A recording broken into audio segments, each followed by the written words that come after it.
The evolution of tactics and indigenous playing styles in South African football. Seeing that the sport was brought forth by the British Empire, most South African teams, black and white, employed the direct British kick and rush style that features long passing to forwards and aggressive physical play on defense.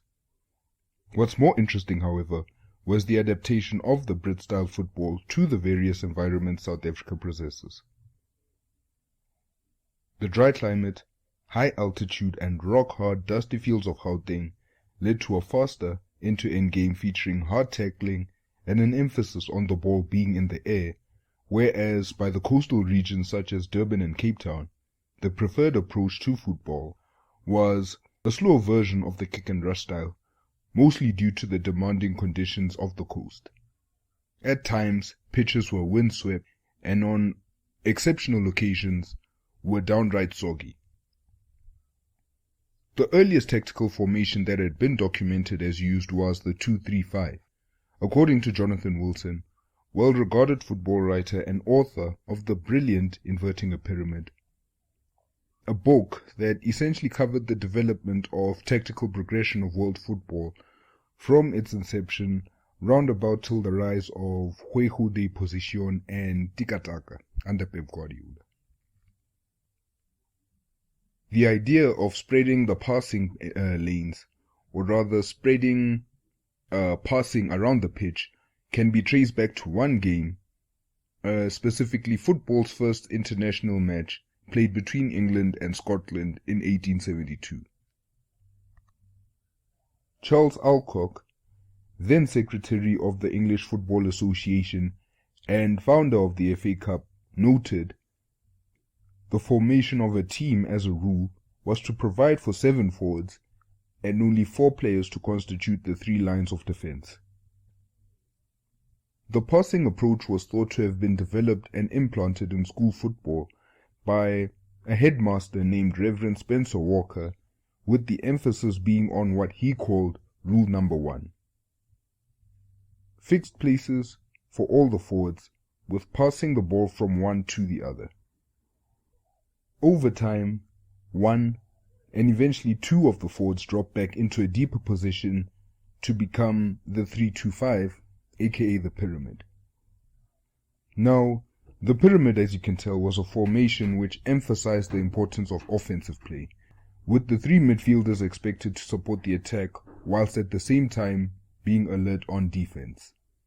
The holding midfielder of the 3 was, according to Jamie W. Orijan's 1995 PhD dissertation titled A Descriptive History of Tactics Used in Football Associations from 1863 to the Present, quote, "The brain of the team, the instigator of attacking moves, the decision maker, the leader.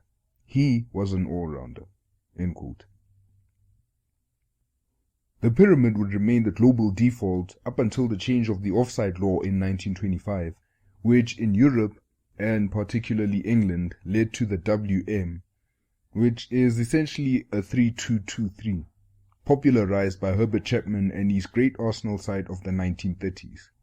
However, in Latin America and Africa, more particularly South Africa, the pyramid was a key fixture of football till the late 50s. A key part in the development of the pyramid within South Africa was the touring of the 1930s by, of all teams, Scottish side Motherwell. Their coordinated and disciplined play, revolving around passing and positioning, dazzled all in the country, and their new tactical and technical approaches of professional teams from overseas captured the imagination and the teamwork of all really caught eyes. The team favored a style where the ball does most of the movement. Once a Motherwell player got the ball, he knew without hesitation where to pass, for he knows the player he is thinking of passing the ball to is there waiting to receive the ball.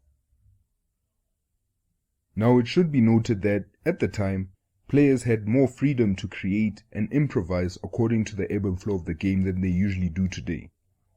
This allowed the forwards to linger around the box, waiting for the ball to be passed to them, as there was no offside rule at the time, and the 3 midfielders to be acting as both ball distributors and ball carriers. The freedom to dictate and control the flow of the game allowed players in South Africa such as Enoch Samaniso to thrive and become one of the best examples of a quality holding midfielder in the 1930s. Known primarily for his dribbling and durability, Samaniso's combination of skills made him stand out as a fantastic creator during a time when a large percentage of goals were scored from corners, long-range shots, and goal-mouth scrambles. A byproduct of this was that most of these goals were allowed due to the fact that the goalkeeping of the time wasn't of a particularly high standard, as the position wasn't a specialized position till the emergence of Leviashin. And this in turn led to games, high-scoring games, sometimes leading to blowouts, or sometimes high-scoring games that were close margins. This led to Samaniso leading his club, Old Natalians, and his provincial team Transvaal to many titles between the time period of 1934 and 1938. With time, many teams came to recognize that physicality alone could not guarantee success, but the lack of formal coaching facilities, formal coaching itself, regular fitness training, and the conditions of the pitch that players played on severely impacted the organic development of South African football, leaving players to develop their skills as youth in township streets. In these confined spaces, things, or rather aspects such as ball control, individualism, toughness, grit, and improvisation came to outweigh the importance of things that would normally be used on a pitch, such as off-the-ball movement, spatial awareness, vision, and passing ability. In the words of Conrad Steerman, a legendary player of the 60s, quote, "When we played in the streets, we maybe played 3, 4, even 5, because in the streets it's very narrow and you can't take a big team. Then, when I've got the ball and I wanted to beat somebody, I played the ball against the pavement, and on the other side I'd get the ball back again." End quote. The enterprising improvisational nature of street soccer nurtured, produced, and fundamentally created what would now come to be the defining traits for most South African footballers, being flair, ingenuity, and trickery.